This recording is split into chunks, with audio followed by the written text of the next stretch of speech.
a forthcoming memoir authored by Paul Burrell, the former butler Princess Diana, is expected to intensify public scrutiny regarding the conduct of Andrew Mountbatten Windsor, detailing decades of alleged entitled and intemperate behaviour within the British royal household. This new publication, titled The Royal Insider: My Life with the Queen, the King, and Princess Diana, is scheduled for release in January 2026 under the Hachette Mobius imprint, and it promises offer a new perspective on the individual formerly known as His Royal Highness Prince Andrew, Duke of York. The assertions presented within the book are not easily dismissed, according observations made by Mr. Burrell, who characterises them as a consistent pattern of behaviour rather than isolated incidents. Mr. Burrell, whose service included roles as a footman Queen Elizabeth II and later as a butler King Charles III, then Prince of Wales, is most widely recognised for his close professional association with Princess Diana. He served as her personal butler and confidant from 1987 until her death. His previous autobiographical work, A Royal Duty, achieved substantial global sales, surpassing 2 million copies, thereby establishing his viewpoint as one derived from considerable historical access the internal operations of the monarchy. Now at 67 years of age, Mr. Burrell's latest account appears poised to further illuminate the internal dynamics and alleged misconduct that have long been subjects of public speculation and discussion. The memoir reportedly details numerous interactions Mr. Burrell experienced with Andrew Mountbatten Windsor over an extended period, collectively painting a picture of persistent pomposity. Mr. Burrell recounted Fox News Digital's specific instances where Andrew would dismiss members of staff using expletives, stating, for example, "F off, get out of here, F off," and characterised such language as obscene. This alleged manner of treatment reportedly contributed unrest among household staff, particularly concerning demands made late in the evening. The accounts suggest that palace employees were frequently obliged to continue working until midnight to accommodate Andrew's dinner parties, a situation that reportedly created an untenable environment and eventually prompted intervention from the highest echelons of the monarchy. The escalating demands placed on staff during late hours reportedly reached a point where Queen Elizabeth II herself addressed the issue directly with her son. However, even a personal reprimand issued by the reigning monarch did not result in a lasting alteration of behaviour, according to Mr. Burrell's observations. Following this specific intervention, Andrew and Sarah Ferguson allegedly began denying maids access to their private rooms for the purpose of making beds, choosing instead remain in bed at all hours. Mr. Burrell's assessment of this behaviour was that it constituted an act of abusing the system entirely. This apparent resistance established Procol underscored what was perceived as a deeper issue of entitlement. Mr. Burrell attributes the origins of Andrew's reported behaviour a specific dynamic within the royal family, suggesting that Queen Elizabeth II inadvertently fostered this pervasive sense of entitlement. He states unequivocally that Andrew was always entitled, always, because he had his mother's protection, adding that maybe our dear late Queen was blamed for that, because she never said no her favourite son. This theory posits that by the time Andrew was born, the Queen possessed a greater capacity to engage in direct motherhood than she had with her elder children, Charles and Anne, which consequently led her dote upon him significantly more. This perceived favouritism, Mr. Burrell argues, permitted Andrew operate outside the customary strictures that typically governed other senior members of the royal family, while Prince Philip generally acted as a guardian of the gate, ensuring that formal channels were followed for access to the Queen. Andrew reportedly bypassed these established rules entirely. This unique position within the family structure seemingly contributed a discernible lack of accountability that allowed the alleged behaviour persist unchecked for many years, significantly impacting those within his immediate orbit and the wider royal household.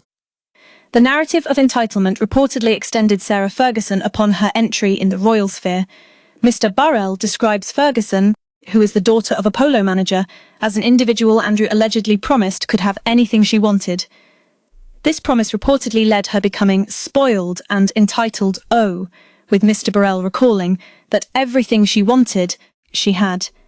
He concludes that the two individuals were well matched in their perceived attitudes towards privilege, suggesting a shared approach to their royal prerogatives and expectations.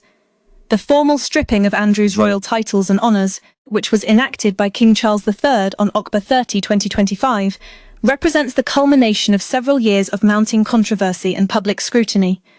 This process was not instantaneous, with the path leading the formal removal of his remaining royal standing, tracing back through various public incidents and allegations.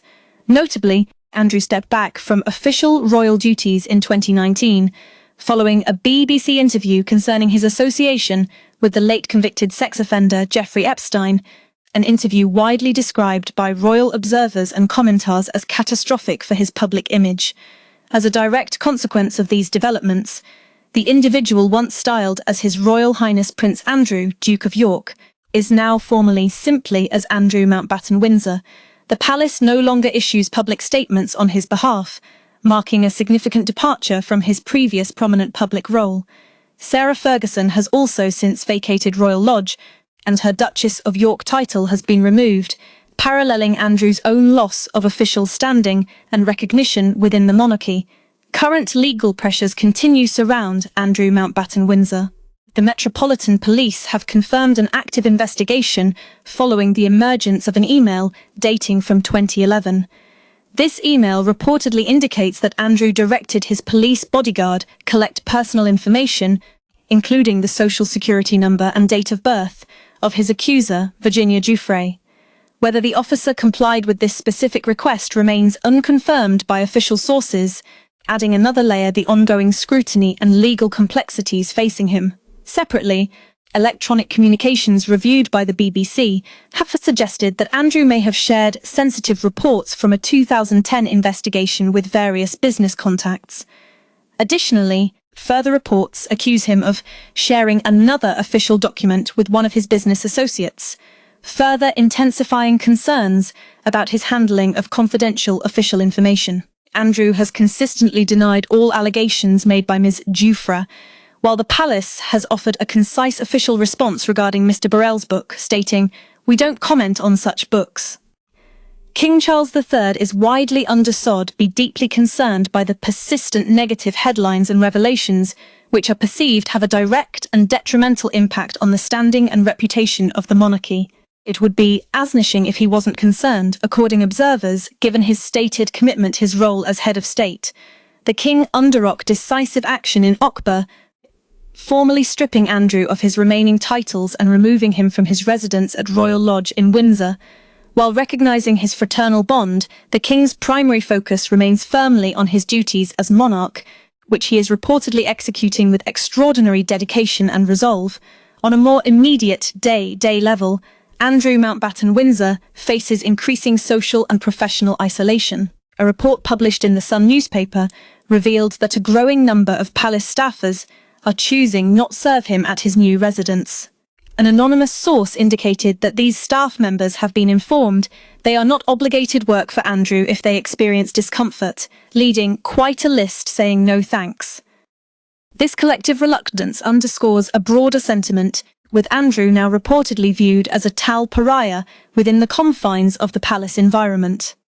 Paul Burrell's forthcoming memoir effectively articulates a sentiment that he suggests has circulated quietly within palace walls for many years, that Andrew Mountbatten Windsor was an individual shielded by a mother who found it difficult to deny him, thereby protecting him from the kind of accountability that typically shapes individual character. This protective environment, Mr. Burrell implies, meant he was never truly required to treat others with fundamental decency or respect. With the royal titles, the protection of the crown and Queen Elizabeth II herself now absent, what remains is an individual from whom palace staff are increasingly choosing distance themselves entirely, marking a profound and significant shift in his personal and professional circumstances within the royal sphere.